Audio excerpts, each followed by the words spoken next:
ये बहुत अच्छा व्यक्ति है, परंतु ये कपड़ा जो है मेरा कपड़ा पहन के आए हैं।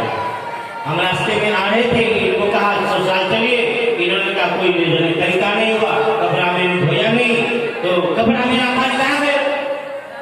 अब दोस्त तो बड़ा नाराज हुआ, ये बता रहे कि मेरा कपड़ा पहन के आए हैं।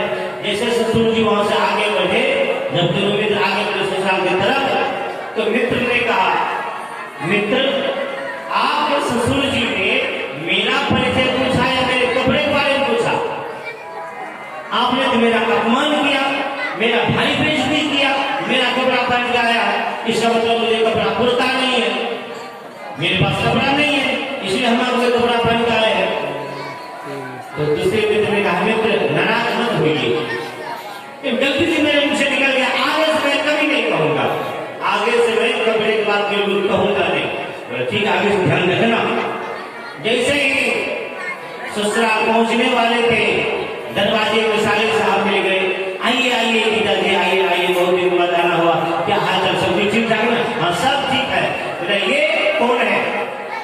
ये मेरे मित्र हैं, ये मेरे मित्र हैं, शिक्षा मित्र में नौकरी करते हैं, नौकरी हुआ है, बहुत अच्छा व्यक्ति है, बढ़िया पढ़ाते हैं, गाँव में समाज में अच्छा इज्जत है। इनके बारे में मैं सब कुछ आपको बता दिया, परंतु ये कपड़ा जो है इन्हीं का है, कपड़ा इन्हीं का है।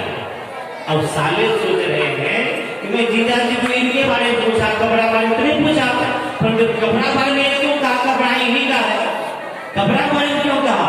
इतने उनको ख्याल लगा, अच्छा हाँ जीजा जी मैं समझ गया, ये कपड़ा तो वही है ना जो दीपावली में आपको मौसी जी ने दिया था। हाँ यही कपड़ा है, ये आपका कपड़ा पहन का है, ठीक है समझ लो।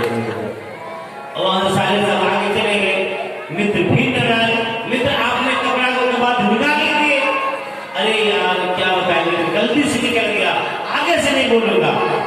दरवाजे में पहुंचे, उधर से सारे सब आया, आइए आइए जीजा जी, आइए आइए, बहुत अच्छा हुआ आ गए, बहुत दिन हो गया था, बैठे हुआ था, अंदर आइए, अंदर बिठाया। रही आपके साथ कौन है? ये मेरे मित्र हैं और बहुत अच्छे व्यक्ति हैं और अच्छा शिक्षक है, बढ़िया पढ़ाते हैं। इनके बारे में आप लोग सब कुछ पूछ लीजिए, परंतु इनके कपड़ा के बारे में कुछ मत पूछना, कपड़ा के बारे में बिल्कुल नहीं कुछ बताऊंगा। सारे सरोज ने भी कपड़ा पहचान लिया, सारे सरोज ने सोचा कि मैं कपड़ा मैंने पूछा नहीं, क्यों कहते कपड़ा बारे में बिल्कुल नहीं बताऊंगा, नहीं पूछना। अच्छा ये तो ये कपड़ा है जो मौसी जी ने दिया था। जो बात आपके हृदय में रहेगा वही मस्तिष्क में आएगा, वही मुख से निकलेगा। राम जी के हृदय में हमेशा भरत जी बसते हैं, इसलिए राम जी को लगा कि भैया भरत जो है ननियाल से आने वाले हैं। राम जी को ये नहीं लगा कि मेरा राज गलत है और इसलिए अयोध्या सज रहा है। राम जी को यही बात नहीं है, राम जी को मन में बात है कि कल सब शायद भरत आने वाला, भैया भरत आने वाला है, इसलिए अयोध्या सज रहा है। राम ही बंधु सोच दिन राती, अंडई कमठ हृदय जही भाती। राम जी फिर अंदर चले गए, और अंदर चले गए। इधर दशरथ जी ने कहा गुरुदेव से, हे गुरुदेव ऐसा कीजिए, अभी राम को पता नहीं है कि राम का राज्याभिषेक होगा, आप राम के पास चले जाइए, राम को बता दीजिए कि कल तुम्हारा राज्याभिषेक होगा, कल तुम्हारा राज्याभिषेक होगा, राम को बता दीजिए। और थोड़ा वो राजनीति का ज्ञान भी दे दीजिए, क्योंकि राम को राजनीति का ज्ञान है नहीं। बोले ठीक है, राम को राजनीति का ज्ञान नहीं है, ज्ञान दे दीजिए। ज्ञान लेने के लिए, ज्ञान देने के लिए वशिष्ठ जी राम जी के भवन में आए। गुरु आगमन सुनत रघुनाथा, द्वार आए पद नाय हो माथा। सादर अर्घ दे घराने, सुर भांति पूजी सतमाने। गए चरण सिया सहित बहुरी, बोले राम कमल कर जोरी। सेवक सदन स्वामी अगमानो, मंगल मूल अमंगल दमनो। राम जी ने कहा, हे गुरुदेव, वैसे तो सेवा के घर में सोने का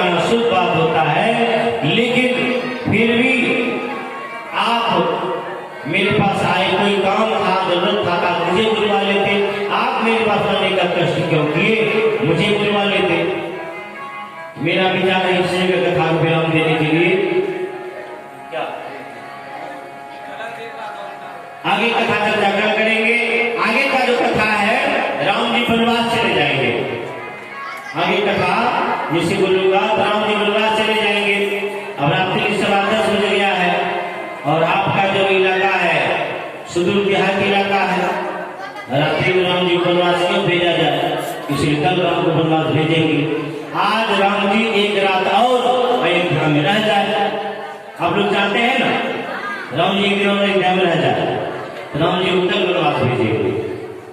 सभी हाथ जोड़ लीजिए। ओम भूर्भुवः स्वः, ओम भूर्भुवः स्वः, तत्सवितुर्वरेण्यं, तत्सवितुर्वरेण्यं, भर्गो देवस्य धीमहि, भर्गो देवस्य धीमहि, धियो यो न प्रचोदयात्, धियो यो न प्रचोदयात्। हरे राम, राम राम, हरे हरे, हरे कृष्ण, कृष्ण कृष्ण, हरे हरे।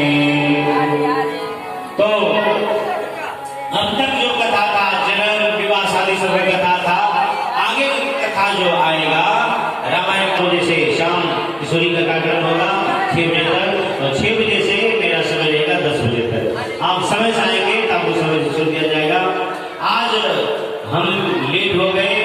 एक पिछला साल कार्यक्रम नहीं होता था, तो 3 सोमवारी जो है 33 कार्यक्रम हुआ था और एक गुरुमौसी दिन हुआ था। उन्होंने बहुत जिद किया, आपको आना पड़ेगा, आना पड़ेगा। मैं बहुत समझाया, 2 बजे तक प्रभात फेरी करना होता है, फिर 1-2 घंटा विश्राम करके फिर मंच पे आना पड़ता है, परंतु उन्होंने माना नहीं। और बुनियाद बंधु है, और बुनियाद बंधु होकर के इतना सम्मान दे रहे हैं, ये सबसे बड़ी बात है। जब बुनियाद में एक से एक गायक कलाकार है, तितरी में एक से गायक कलाकार है, लेकिन उन्होंने मुझे चुना है, पिछले साल आप किए हैं, अगला सोमवार के लिए आपको आना पड़ेगा। तो बहुत बात ऐसा होता है, भक्तों के हट के सामने कुछ बात चलता नहीं है, तो इसलिए जाना पड़ा। तो आने में लेट हो गया।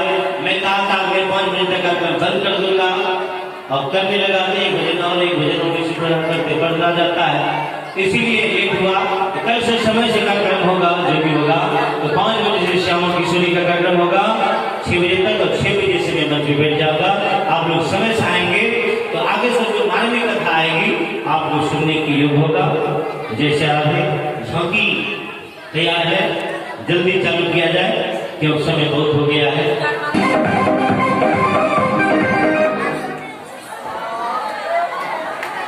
सादर जय श्री राम। सारे सूचनाओं को आप सबों ने श्रवण किया। आप लोग सामने करके रहें और सारे सूचनाओं को आप महाराज से कथा के माध्यम से श्रवण किए। और निवेदन है आप सबों के सहयोग से यह कार्यक्रम जो 9 दिवसीय आपके इस पवित्र नगरी में शुभारंभ हुआ है, आप सबों का भरपूर सहयोग चाहिए।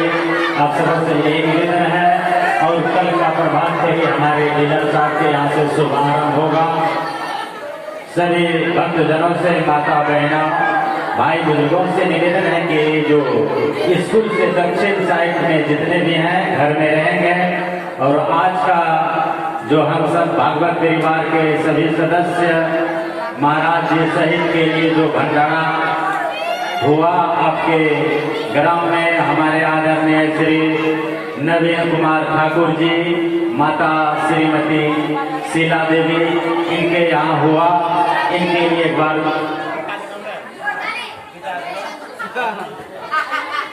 और उनके पिताजी का नाम है श्री अनिरुद्ध ठाकुर जी, तो उनके यहाँ हुआ सभी का आज का भंडारा।